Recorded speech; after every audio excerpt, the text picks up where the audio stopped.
guys have got to buy your Kendal Gray stocks now. I've been saying this for a couple weeks now after I saw her for the first time. And oh my God, Kendal Gray is the Women's Iron Survivor for NXT tonight. She won, and honestly, for me, had an MVP level performance. Legitimately, I am still kind of hyped from that because I was saying, she's going to win, even though I thought, maybe Sol Ruca will probably win. Some of the more established women, maybe it's finally time to give it to Jordynne Grace. But no, we said we're giving it to Kendal freaking Gray. And she's only been wrestling for less than 2 years, bro. She made her debut last year on March 29th, bro. She only got signed by the WWE in 2023, and she's already this good. She is 24 years old, bro. Legitimately, I don't understand her. I think I've ever seen someone get this good this fast. Even Tiffany Stratton was a little longer, I believe, than Kendal Gray. Kendal Gray is barely not even 2 years into the business, and she's this good. The big thing about Kendal Gray is, I saw her for the first time ever at NXT Gold Rush a couple of weeks back.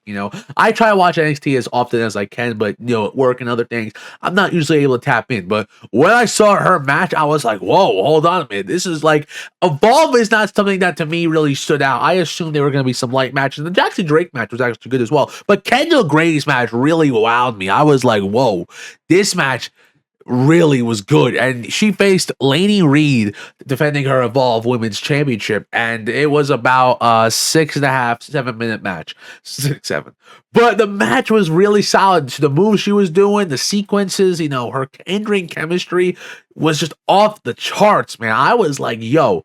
And how I looked her up afterwards, and I'm like, how old is this chick? And she's only 24 years old. Are you kidding me? That's awesome. And then when I do even more research on her, she's only had 78 matches ever in the year of her career. She's only had 78 matches, which, for a year is a lot, by the way, in this era of WWE, but only 78 matches, and she's this good, man.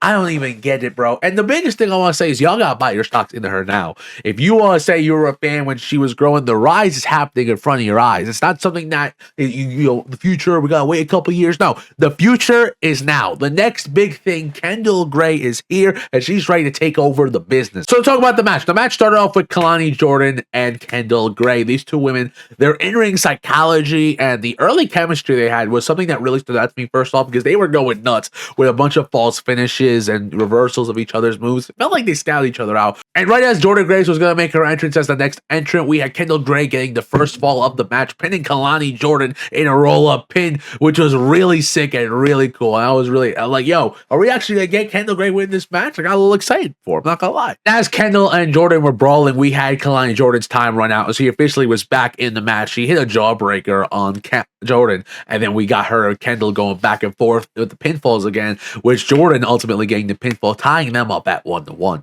The next one we had entering the match was Lola Vice. I kind of felt that Lola was going to enter next, earlier on, just because I thought Sol was going to enter last to be attacked by Zarya, which we'll get to what happened. But Lola Vice gets in the match. She hits a bunch of her kicks, a bunch of her moves, hits the roundhouse kicks on Grace and Gray, and then she catches Gray with a kick to the midsection as Gray was trying to fly off the ropes, doing some springboard shit. She ended up pinning Gray after that, which would then tie her up with Lola, Kalani, and Kendal all having a pin apiece. Then we were waiting for Kendal to come back in the match while the other women were brawling, and once she does, Jordynne Grace actually tried to pin her again, but then Kendal reversed it, getting herself the 2 pins in the match early on, and I was like, okay, we might actually get Kendal winning, let's go. So while all this chaos is going on, all these women are battling back and forth, and when Jordynne Grace came out, she went on a rampage, I'm not gonna lie. She clocked Kendal with a clothesline, and then she tried to get Lola with a pin. Unfortunately, that didn't happen, and then she got Kendal, tried to pin her, it didn't work, but then she did pin Kalani Jordan, first forcing her out of the match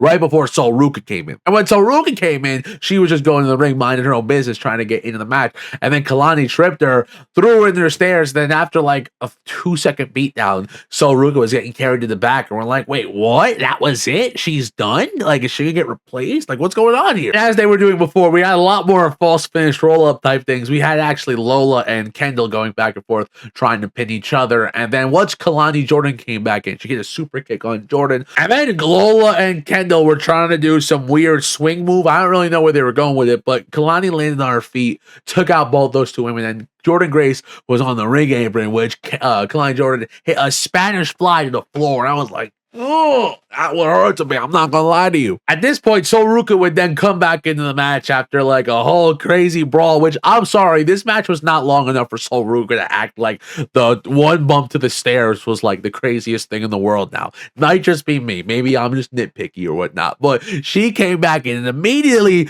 seemed to pick up 2 falls on Lola and Kalani. And I was like, wait a minute. No. Is Sol gonna win? Which it would have been fine if Sol won, but I was starting to get worried for Kendal Gray. That's a submission moves going back and forth between the women, and then we ended up getting another Kalani Jordan fall after Kendal hit a move on Jordan, which then Kalani came in, hit a big splash on it, and then Kalani got the fall, which then led her, Kendal, and Sol Ruka all being tied up at 2 apiece. Women were then staring at each other in the corners, with the time clicking down. Everybody's like, all right, we gotta get serious now. This is some serious shit. We got an NXT Championship match on the line. Jordynne Grace and Lola Vice were trying to come back from behind, and both would do so as they each got pinfalls over Kalani Jordan and Kendal Gray apiece. And we were coming down to the nitty gritty here with just under 2 minutes left. Ruka would then hit a soul snatcher outside the Lola Vice, bring her back in the ring. Kalani Jordan would then get released from the penalty box, going to hit a 450 splash, trying to win the match with 3 falls on Lola Vice. But Jordynne Grace actually broke up this fall. Both of them started to fight to the outside, and then Kendal Gray was looming in the background, and I was reacting. I'm like, yo, why aren't you coming out of the box? So she got released like as she was doing the 50 splash. I'm like, whoa, what we doing? Kendal, get in the match. And I'm like, is she, are we trying to stall for something? And then she got up, hit a big splash, and pinned Lola for the 1, 2, 3. And Kendal Gray wins the match, man. The big point of this video is I just wanted to say that Kendal Gray was the MVP of this match. The psychology she had, the chemistry, all the false finishes, the good moves she was hitting. She had a bunch of cool submissions as well. The ankle lock cross armbar, such good shit. But let me know what you think about the Iron Women's Survivor Challenge tonight down below in the comments. How do you feel about the match? Do you think Kendal Gray should have won? And do you agree that she is next star? Because she is going to be a WrestleMania main eventer in 3 years' time, guaranteed. If you're watching this video, if you haven't already, hit that subscribe button down below. Leave a like, comment as well. I'll see you on the next one. I'm Aiden, and I'm out.